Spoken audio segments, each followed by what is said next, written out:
पूछेले कौन भैया धनिया से बात है। पूछेले कौन भैया धनिया से बात है।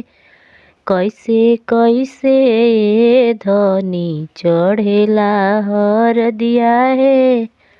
कैसे कैसे धनी चढ़ेला हर दिया है। कांचा का हर दिया प्रभु जी आम के पलुआ है।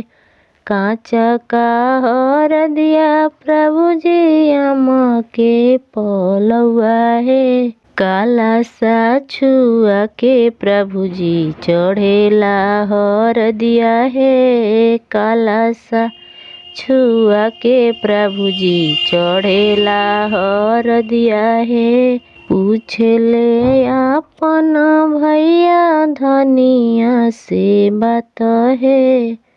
पूछले अपन भैया धनिया से बात है। कैसे कैसे धनी चढ़ेला हर दिया है। कैसे कैसे धनी चढ़ेला हर दिया है।